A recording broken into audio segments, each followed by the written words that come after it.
teman-teman, salam jumpa. Perkenalkan, nama saya Herti Salatmaya. Saat ini kita akan belajar tentang lebah propolis si mungil kaya manfaat. Tapi sebelumnya saya minta bantuan teman-teman dong. Saya minta jempolnya yang terbaik diberikan di sebelah bawah kanan dari video ini. Kemudian jangan lupa untuk di subscribe ya. Oke, terima kasih teman-teman. Oke, karena kamu sudah like maupun subscribe, nah sekarang kita akan mulai belajar tentang lebah propolis. Untuk itu, ikutin terus video ini sampai dengan terakhir. Oke, jangan kemana-mana, lanjut. Teman-teman, hari ini kita akan belajar tentang lebah propolis si mungil kaya manfaat. Lebah propolis atau stingless bee termasuk dalam ordo Hymenoptera, famili Apidae, dan tribe Meliponini.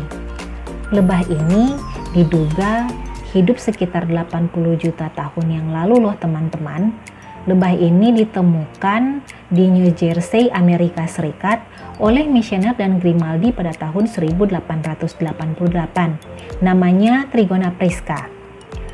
Fosil dari lebah ini kemudian digambarkan kembali oleh Michael Rothman, dan pada tahun 2000 Engel mendeskripsikan kembali dan memindahkannya ke dalam genus yang baru, yaitu Cretotrigona. Lebah ini ternyata memiliki tingkat keragaman yang tinggi loh. Spesiesnya diperkirakan berjumlah 600 spesies, dan diduga akan ditemukan spesies yang baru setiap tahunnya.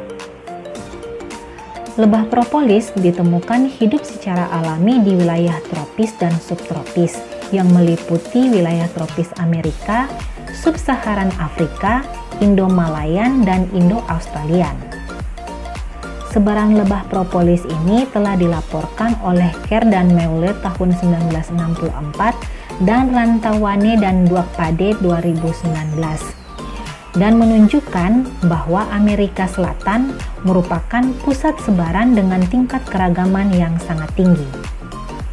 Indonesia yang termasuk dalam wilayah Indo-Malaya, Wallacei, dan Australasia tercatat memiliki 10 genus lebah propolis yang terdiri dari 46 spesies.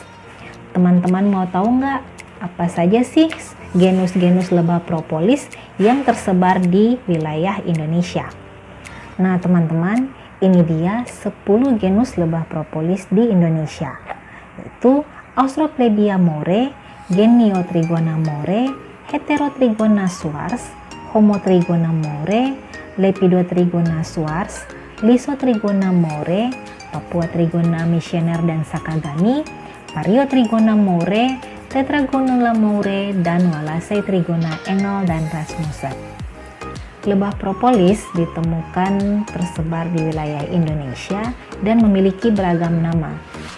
Di Pulau Kalimantan, masyarakat mengenalnya dengan nama kelulut. Di sana ada 29 spesies. Di Pulau Sumatera dikenal dengan nama galo-galo dan ada 23 spesies. Di Pulau Jawa ada 7 spesies. Masyarakat di Pulau Jawa mengenalnya dengan nama kelanceng, sedangkan di Sunda mengenalnya dengan nama towel. Di Pulau Sulawesi ada 3 spesies. Masyarakat di Sulawesi Barat mengenalnya dengan nama merang atau katape, sedangkan di Sulawesi Tengah mereka mengenalnya dengan nama tanese. Di Kepulauan Maluku ada 3 spesies. Masyarakat di Ambon mengenalnya dengan nama Maimai toher. Di Halmahera Barat, yaitu di Provinsi Maluku Utara, ada 3 spesies.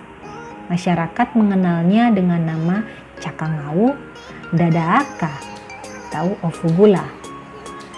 Di Pulau Nusa Tenggara Timur ada 1 spesies, dan di Pulau Papua ada 9 spesies. Apiculture merupakan kegiatan budidaya yang dilakukan secara berpindah-pindah atau migratory beekeeping mengikuti musim pembungaan. Hal ini bertujuan untuk mendapatkan sumber makanan sehingga dapat mendukung pengembangan dan produksi dari lebah itu sendiri. Nah, jadi lokasi yang dibutuhkan adalah lokasi dengan banyak pakan. Lebah ini juga merupakan lebah yang bersengat. Nah, pada saat tertentu sesuai periode musim bunga, terdapat kekurangan pakan bagi lebah. Untuk itu, peternak harus mengeluarkan biaya lagi untuk membeli makanan tambahan berupa cairan gula dan polen substitut bagi koloni-koloni lebah madu. Ternyata ya teman-teman, dalam pengelolaannya, lebah apis ini membutuhkan tenaga teknis profesional. Hal ini bertujuan untuk melakukan kegiatan monitoring, penanganan hama penyakit, dan penggandaan koloni, sehingga budidayanya membutuhkan modal usaha yang besar. Nah, lebah propolis ini dapat menjadi solusi dalam kegiatan perlebahan di Indonesia, karena lebah propolis ini tersebar luas di seluruh kepulauan Indonesia. Lebah ini mampu beradaptasi dan berkembang pada lingkungan yang terbatas, jarang melarikan diri, kegiatan budidayanya membutuhkan biaya yang rendah, tidak bersengat, sehingga aman untuk peternak. Nah, lebah ini juga menghasilkan produk utama propolis dan madu yang bernilai ekonomi tinggi. Madu yang diproduksi bervariasi antara 200 gram sampai dengan 5 kg per koloni per tahun. Hal ini tergantung dari spesies lebahnya ya teman-teman, kemudian vegetasi dan cara penanganan koloni. Lebah propolis juga dikenal sebagai penghasil propolis yang mampu memproduksi 5,8 kg per tahun per koloni dibandingkan dari apis yang kurang dari 1 kg koloni per tahun. Nah, gimana teman-teman? Sudah tahu kan tentang apa itu lebah propolis?